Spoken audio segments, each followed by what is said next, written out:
Hello friends, Amy R here with Prairie Paper and Ink with a gold, white, and black set of wedding cards. I haven't done gold, black, and white in a while. It's high time I did it again. And the funny thing was this wasn't what I originally set out, and then it just went that way and I was like, yas. For those that aren't aware, I have a thing for gold, white, and black color combo, lack of color combo, I have an entire playlist with a bunch of videos I've done over the years using gold, black, and white, all different themes, etc., stamp sets, all the things. I will have that linked at the end of this video. So I started off with just some A2 panels, so 4¼ by 5½ inch panels of Simon Says Stamps smooth white cardstock. And I was using Lost Shadow Distress ink. I showed this in a semi-recent video, and I've had, the inks and the paint and the spray, all the things, sitting here, just waiting. So I was like, I need to just start playing with this. So I did very simple blending with just Lost Shadow Distress ink and a blending brush, kind of starting at a corner and then just like fading it to white. I was working on my little waffle flower stencil mat. And after I did the simple ink blending, I'm going to add splatter, of course, with my Gonzai Tombi Starry Colors, aka the gold shade from that little palette that I'd already added water to. I've got my fan brush, and I originally meant to add just a little bit of splatter. I was like, little fine amounts, but then I was like, no, the more the better. So splattered these backgrounds with the gold, set those aside to dry. And then for my main images, I'm using the CZ Design You Did stamp set. I had a bunch of requests to do some videos with this set, and my brain's been just going. And yeah, this will be the first one. Hopefully I'll get some time to use even more of it, because I love all of CZ Design's stamps and wafer dies. I've raved about them for years. Anyway, I took the three kind of biggest images from the set, and I'm stamping these onto more smooth white cardstock with Simon's Intense Black ink, so a Copic friendly or alcohol marker friendly ink. I can ink these up, stamp them a couple times to make sure I get all of that detail stamped. And honestly, you could skip the coloring completely. These are the type of images that have like all the detail and the shading already like on the image, that they look fine like as is. And I thought about that, or another option would be to like gold heat emboss them. That would look amazing. But I just got it in my head. I was like, I want to do some grayscale coloring, which I honestly cannot recall if I've ever even done this on my channel ever. I can't remember. If I have, great. But I don't remember. So I went with my Spectrum Noir tri-blends, just keeping it easy because I'm still kind of obsessed with them. They're sitting here. Why not? And I scribbled, the first one was the ice gray blend, I think, and that is a cool gray. And Lost Shadow Distress ink is not a cool gray. And then I used the brown gray blend, which is a warm gray. Lost Shadow is also not a warm gray. Lost Shadow, I would classify this as a neutral gray. So if you wanted to, neutral gray Copics would be perfect. Could have done it, but I already had like the marker in my hand, and I was like, I'm just doing this. But yeah, that's what I would classify Lost Shadow. I would definitely classify it as a neutral gray. It's like the perfect neutral, because it doesn't have like the blue undertones. It doesn't have the warmer, brown undertones like Pumice Stone does in the Distress line. It is its own just perfect neutral. Love. So I still went with just the brown gray blend of the tri-blends. It worked. I made it work. It's fine. But again, if you wanted to do something similar and you have Copics, the neutral grays would be perfect. So I used just the marker. I didn't worry about like filling it in perfect or anything. Again, these are the type of images that just kind of lend themselves. You can just be a little more free with it. It doesn't have to, one, perfection. Again, perfection is overrated.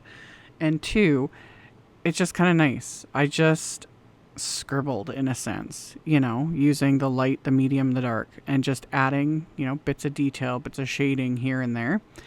and obviously the bouquet with the most effort because there's more going on, whereas the cake was pretty basic and the little like champagne glasses were also pretty basic. So I just went around and just filled them in, added little scribbles, added some little dots, all that fun stuff. Added a little bit extra to the little details on the cake just to give it that little extra something. And once I was done coloring these, I'm going to die cut them with the coordinating wafer dies, because the stamp set does have a coordinating wafer die set that'll die cut the images as well as like the bigger sentiments in the set. So I taped the wafer dies into place with just little bits of washi tape just to get everything so that it die cuts and that the wafer dies do not move when I run them through my die cut machine. So once I've got those die cut, the next thing I did was I die cut the You Did wafer die, also by CZ Design. And again, I'll admit, I mentioned this in a recent video. It took my brain a bit to catch up. Like when I opened the package when this was first like released, and I was like, okay, You Did what? I didn't, and then I saw the stamp set, and then it came to me, and I was like, oh, I do. You Did. I get it now. Love it. Love it. Love how Kathy Zielski's brain works. I love her. I love her sentiments. And I really love this set. There's some really good sentiments. I didn't use them in these cards, but there's just some really good, like some of them are just kind of humorous and just fun. It's a good set. Anyway, I die cut the words. I didn't use the outline wafer die for this. I just used the words, and I die cut them from Smooth White cardstock as well as Simon's Matte Gold cardstock, because as is tradition, I like to stack a couple layers of cardstock first and then either top it with whatever color or whatever I'm doing, or a specialty cardstock like this matte gold. So I stacked them all together using my Craft Tacky glue. I left the dots to the eyes, or the tittles. I don't like that word. I don't know why. That's why I just call it the dots to the eyes. I know what it's actually called. It's called the tittle. Anyway, left those. I'm going to deal with them when I adhere everything. So then the panels that I had ink blended and added all that fun splatter to, I die cut with some rectangle wafer dies, and then I also die cut some black cardstock to matte them slightly larger. Just gives it that little extra something. And then I adhered the main images that I'd colored with foam squares. And then I adhered the die cut sentiment, and then I adhered the dots to the eyes. I've shown this in a bunch of videos, but I've mentioned this like way back in the day. I would sit and fight and like painstakingly stack those tiny little pieces together before adhering them to a card. Again, this is where my brain is half the time. It's ridiculous how long it took me to realize, oh, it's so much easier to just adhere it directly onto either the outline if I've die cut that, or the card itself, depending on what I'm doing. So that's what I did. It's so much easier because you just add a little dab of glue. I pick up the little pieces with my embellishment wand, stick them into place, stack, done. Love it. Anyway, like I said, adhere the main elements with the foam squares, so that gives them some dimension. And then my sentiments, of course, already have dimension because they're stacked together. So adhere those underneath. Added the little dots to the eyes. Once those are done, I took my card bases, which are top folding A2 size note cards, so 4 1/4 by 5.5 inches. And I'm going to put those into my little mini MISTI, and I'm going to stamp each of those main images with that same Lost Shadow ink. Now, normally when I stamp images with any Distress inks, I prefer Distress Oxide ink.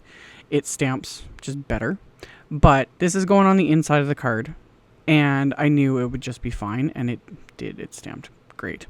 And then I've shown that little blue heart. It's a Studio Caudia like microfiber stamp cleaner. I have one side sprayed with cleaner, and then the other side is just dry. So scrub it with the side with the cleaner, give it a quick scrub with the dry side to remove any excess cleaner. Good to go. So I stamped the insides of the cards with those images and the Lost Shadow ink.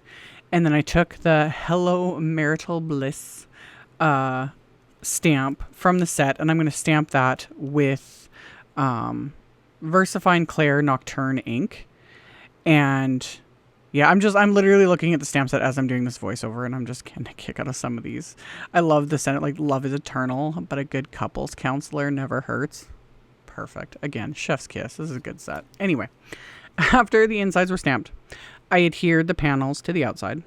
As always, you could be done here, but I'm going to add some bling, of course. I've got some gold confetti. So it was a toss up between this or my like go-to gold sparkle crystals that I use all the time. This time I was like, let's do the gold confetti. It just fits with these. So added a few of those to each of the cards. Once I was kind of happy with my little layout, same thing. Pick up the little pieces of confetti with my embellishment wand and then adhere them into place with craft tacky glue. And again, I was almost done here. I was like, But then my brain kept going. I was like, oh, you've got those shimmer pens. We could use that. So I pulled out the Midas Touch Aqua Shimmer Pen. Again, I've shown this has been in a lot of videos. I love my Nuvo Aqua Shimmer pens. Just the regular one, the clear glitter gloss. That one I've used like a bajillion times. The Midas Touch, this one has gold shimmer. It's similar in the fact that it's fairly, it's not obvious. Like you can see as I'm like painting, you guys can't really see it, but when the light hits it, you see the shimmer and it's beautiful. And of course I'll show at the end with my flashlight so you guys can see the glitter because it's just perfect. So I just kind of scribbled it on these images, here and there. I'm not completely covering them. You totally could. Why not? More is always more. But I just scribbled it, to add little bits here and there to these images. And it just gives it it was the finishing touch. Very proud of myself for remembering that I have this. Because I always forget half the time. I have so much stuff. It's ridiculous. But anyway, I have fun with it all. So, painted it on. And then I paired these cards with metallic gold envelopes, of course. And that finished them off. So I'll turn the flashlight on so you guys can see, look at it. Look at the glitter. Isn't it fabulous? I love it. Just love it. These were so fun. They're so neutral, but my whole point with these was I was like, it'll work for anyone. Because, if you don't know ahead of time, like the wedding colors or anything like that, like these just work. Whereas if I know, specifically who I'm giving it to or the colors used, like you could switch out the Lost Shadow and do like a really pale aqua would also look really, really nice. That was one of my other thoughts. But I just wanted to do, black, gold, white, a little bit of gray, sticks with my black, gold, and white theme that I love so much. And I've got 3 wedding cards for my stash, so it's perfect. So, as always, thank you guys so very much for taking the time to watch my videos. I will have links below the video to my blog post. I'll have a supply list. I'll link to everything. That will be in the description box directly below the video if you're interested. And thumbs upping, commenting helps a ton. Subscribe if you haven't. I'd very much appreciate it. And I will see you all very soon in the next video. Bye.